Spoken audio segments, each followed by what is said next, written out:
আমাদের সন্তানদেরকে শুধু নষ্ট করে না, একেবারে ধ্বংস করে। বলেন কই শ্রেণীর? মাশাআল্লাহ মাশাআল্লাহ। আপনারা জবাব দিবেন আমার প্রশ্ন, কয় শ্রেণীর মানুষ আমাদের সন্তানদেরকে ধ্বংস করে? আবার বলেন, আরেকবার বলেন, শেষবার বলেন। এর মধ্যে 1 নাম্বার, কোন মা বাবা, সব মা বাবা নয়, কোন মা বাবা। বলেন 1 নম্বরে কারা? বলেন আবার 1 নম্বরে কারা?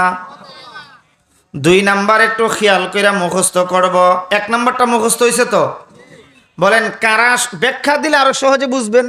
আর ব্যাখ্যা তো আমাকে দিতে হবে না, সরাসরি আল্লাহ তাআলার কালামে আল্লাহ নিজেই ব্যাখ্যা দিয়েছেন। মা বাবা যে সন্তানকে নষ্ট করে, আর এই সন্তান যে কিয়ামতের ময়দানে মা বাবার বিরুদ্ধে মামলা দেবে, আসবে সামনে। 2 নাম্বার, আমাদের সন্তানদেরকে ধ্বংস করে কোন দুনিয়ালোভী শিক্ষকেরা।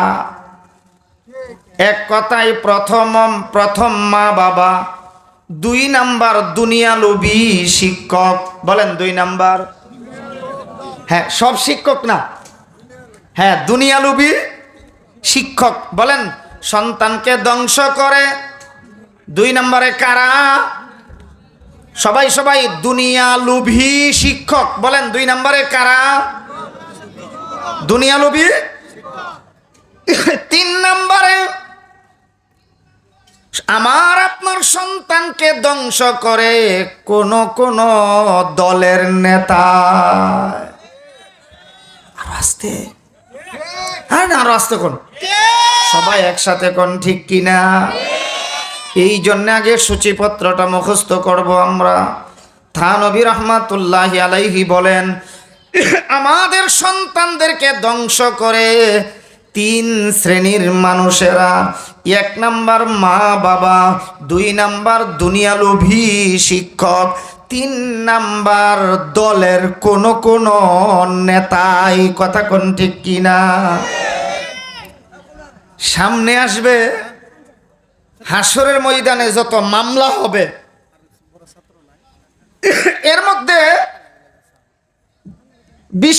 বিশেষ কয়েকটা মামলার আলোচনা। এর মধ্যে বিশেষ করে আমরা 4টা মামলার আলোচনা করব কোরআনুল কারীমের 4টা আয়াত দিয়ে। সন্তানের মামলা মা বাবার বিরুদ্ধে। 1, আগের 3 কথা মুখস্থ হয়েছে তো? আমাদের সন্তানদেরকে ধ্বংস করে কয় শ্রেণীর মানুষ? নাম্বার 1, নাম্বার 2 দুনিয়ালোভী শিক্ষক, নাম্বার 3 দলের কোন সব নেতা না, দলের কোন নেতা। হাসরের ময়দানে যত মামলা হবে, এর মধ্যে 4টা মামলা। আর মামলার আরজি কি হবে, রিপোর্ট কি হবে, খারিজ কিভাবে হবে, আশা করি ইনশাআল্লাহ এই কথাগুলি আমাদের তিলাওয়াতকৃত আয়াত এবং হাদিসের আলোকে আপনাদের সামনে পেশ করব।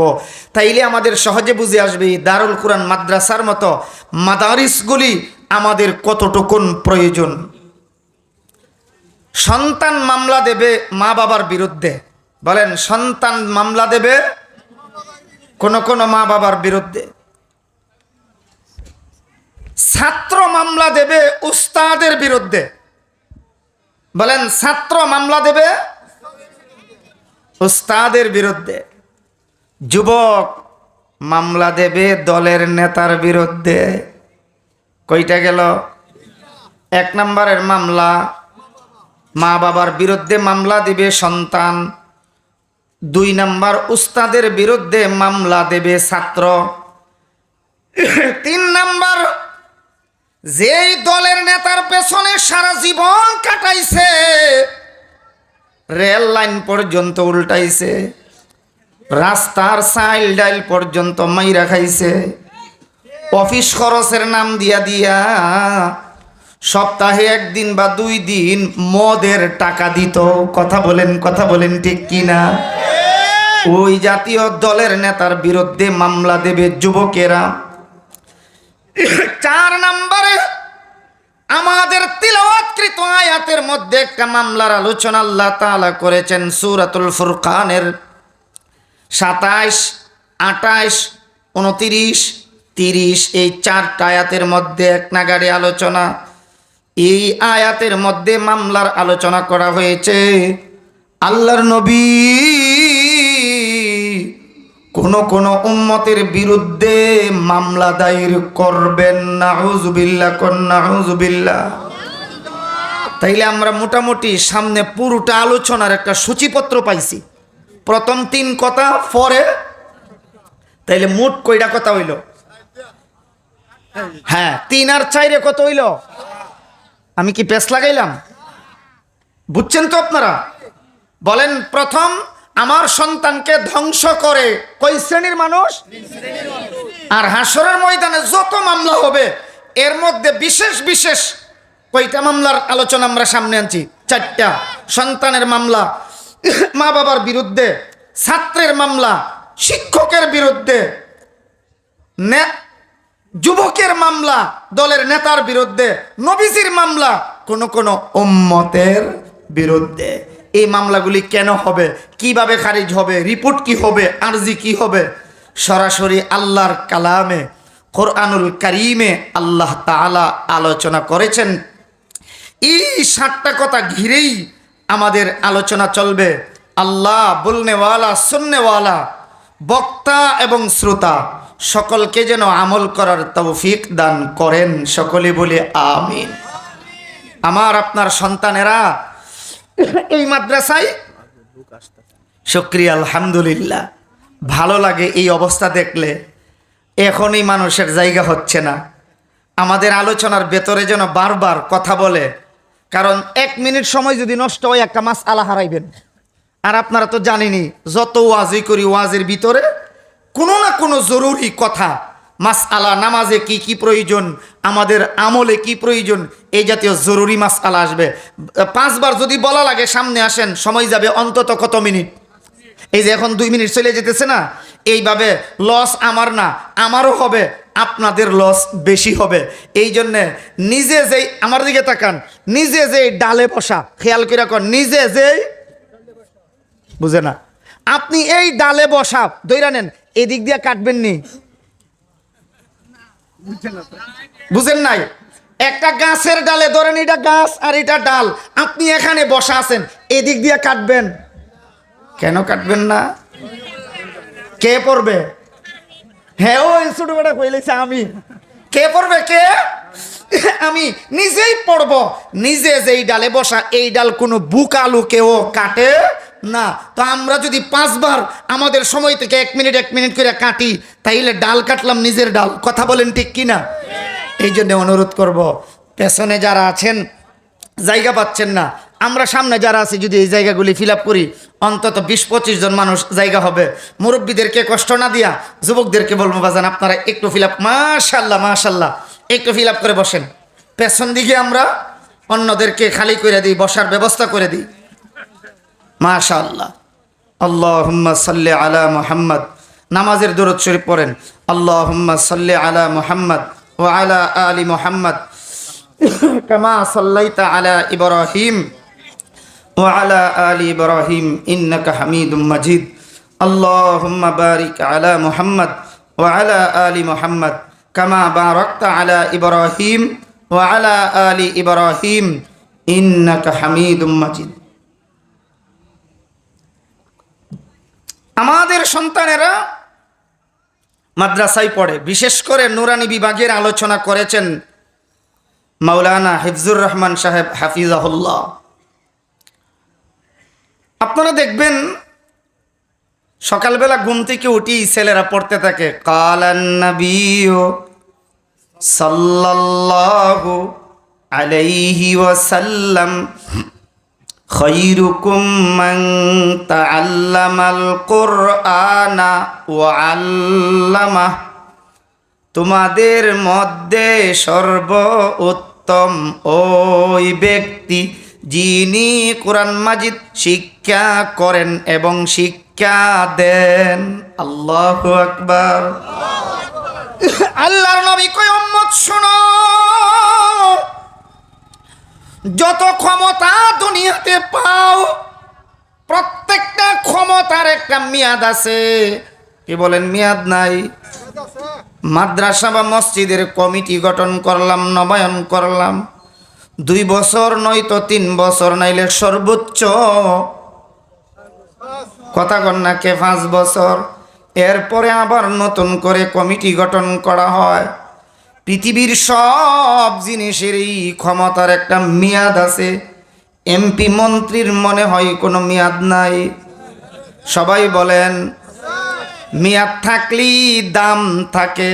আর আনলিমিটেড যদি হয় তাইলে আমরার দেশে এটার কোনো দাম থাকে না। সব জিনিসের একটা মেয়াদ থাকে। আল্লাহর নবী কয়, উম্মত শোনো, কোরআনুল কারীম যারা পড়ে তোমাদের মধ্যে সর্বোত্তম ওই ব্যক্তি যিনি পড়েন এবং পড়ান। কারণ এই কোরআন দুনিয়াতে যেমন নামাজ পড়তে গেলে কাজে লাগে, তিলাওয়াত করলে সওয়াব হয়, কোরআনুল কারীমের তিলাওয়াত নফল ইবাদতের মধ্যে সর্বোত্তম ইবাদত। কথা বলেন ঠিক কিনা? আফদালুল ইবাদাতি তিলাওয়াতুল কোরআন। আল্লাহর নবী কই, উম্মত, কোরআনুল কারীমের তিলাওয়াত সর্বোত্তম ইবাদত। সর্বোত্তম ইবাদত কোরআন শরীফ তিলাওয়াত। কথা বলেন ঠিক কিনা? এজন্যই তো নামাজে যখন আমরা দাঁড়াই, খেয়াল করেন একটু, নামাজের যত ফরজ আছে এর মধ্যে একটা ফরজ হইল কেরাত। বলেন সবাই আছে কিনা? কেরাত একটা ফরজ কিনা? জাগা পাক, জামা পাক, শরীর পাক, সতর ডাকা, খাড়া হওয়া, কিবলামুখী হওয়া, ওয়াক্ত চিনা, নিয়ত করা, তাকবীরে তাহরিমা, কেরাআত, রুকু, সেজদা, আখিরি বৈঠক, এই 13 অথবা 14টা জিনিস নামাজের। সবাই বলে না? আবার বলেন নামাজের। সবাই বলেন নামাজের। তো সবগুলির কথা না বলেন, অন্তত 1-2টার কথা আমরা শুনবো এবং বলবো।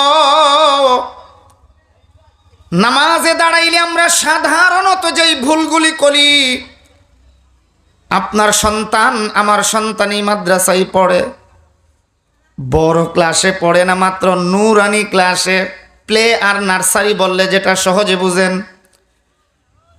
প্লে আর নার্সারির ছাত্ররা যেই মাসআলা মাসাইল নামাজের বিধিবিধান জানে, আমরা অনেকেই এতটুকুন জানি।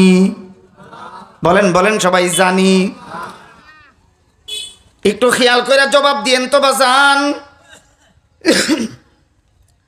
জমিতে চাষ করার সময় যখন হয়, আমি সচক্ষে দেখা বলতেছি, এমনকি আমিও এই ব্যাপারে পরামর্শ করেছি, যারা পুরাতন কৃষক এদের কাছে নতুন কৃষকে গিয়া জিগায়, চাচা আপনি তো আমার মুরব্বী, আমার আব্বার সাথের লোক, এই ক্ষেতের মধ্যে কোন ফসলটা করলে একটু ভালো হবে পরামর্শ দেন। এমন পরামর্শ কৃষক ভাইয়েরা মাঝে মধ্যে করে কিনা? সবাই তো বললেন না, আবার বলেন করে কিনা? একটু নিজে জিগান, এই দুনিয়ার ফসল ফলানোর জন্যে একজন আরেকজনরে জিজ্ঞেস করে খেতে ফসল করি। এই পর্যন্ত মসজিদের ইমাম সাহেব অথবা মুয়াজ্জিন সাহেব, খাদিম সাহেব, মাদ্রাসার বড় হুজুর বা উস্তাদগণ বা ছাত্রের কাছে কইবার আইসা জিগাইছেন, বাজান আমার সূরাতুল ফাতিহাটা শুদ্ধ হয় কিনা একটু শুনেন, একটু পরামর্শ দেন। নিজের বুকে হাত দিয়া নিজের বাড়িতে গিয়া জিগায়েন, আখিরাতের ফসল ফলানোর জন্য কয়দিন আমার আপনার আলিমদের সাথে পরামর্শ করেছি, এমন লোক তালাশ করলে খুব কমই পাওয়া যাবে। কথা বলেন ঠিক কিনা? হাই রে, শাসটলে বসলে কি যে শাসটল গরম, ছায়ের গরমের চেয়ে তাইনের গরম অনেক, সবাই কন অনেক বেশি। অথচ নামাজের কিরাআত ফরজ। বলেন নামাজের কিরাআত ফরজ। আমরা প্রথম দিকেই দৃষ্টি আকর্ষণের জন্য যে আমাদের মাদ্রাসার শিক্ষাটা কতটুকুন প্রয়োজন একটা মাসআলা বলছি। মাসআলাটা হলো, বলেন নামাজে কিরাত পড়া ফরজ। কিরাত পড়া, আপনার কোনো ওয়াজিব যদি নামাজে ছুটে যায়, সেই ওয়াজিবের পরিবর্তে সাজদায়ে সহু দিলে জেল জরিমানা আদায় করলে নামাজ হয়ে যায়। কিন্তু একটা ফরজ যদি ছুইটা যায়, কই হাজার সেজদা দিলে নামাজ আদায় হবে? হবে? সেজদা দিয়া এইটাকে পূরণ করা সম্ভব না। এই একটু খেয়াল করবো আমরা। কেরাত পড়া তো ওয়াজিব না, কেরাত ফরজ। কেরাত ফরজ। আমরা সাধারণত নামাজে কেরাত পড়ি তিন ভাবে। বলেন কই ভাবে? সবাই বলতে হবে, বলেন কই ভাবে? আর শুধু বললেই হবে না, একেবারে ভালো করে কান দিয়ে শুনতে হবে, মুখস্থ করতে হবে। নামাজে কেরাত পড়ি আমরা তিন ভাবে। বলেন কই ভাবে? এখন আমার দিকে তাকায়েন, তাইলে সহজ হইব। আল্লাহু আকবার, আলহামদুলিল্লাহি রাব্বিল আলামিন, আর রহমানির রহিম, মালিকি ইয়াউমিদ্দিন, ইয়্যাকা না'বুদু ওয়া ইয়্যাকা নাস্তাঈন। এটা হলো জোরে পড়া। বলেন এটা কি? আবার বলেন। দুই, আল্লাহু আকবার, আলহামদুলিল্লাহি রাব্বিল আলামিন, আর রহমানির রহিম। এটা হলো আস্তে পড়া। বলেন এটা হলো মাশাআল্লাহ। আবার কোন? এটা হলো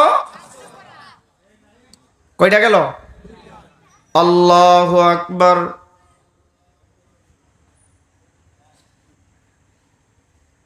এটা হইল মনে মনে পড়া।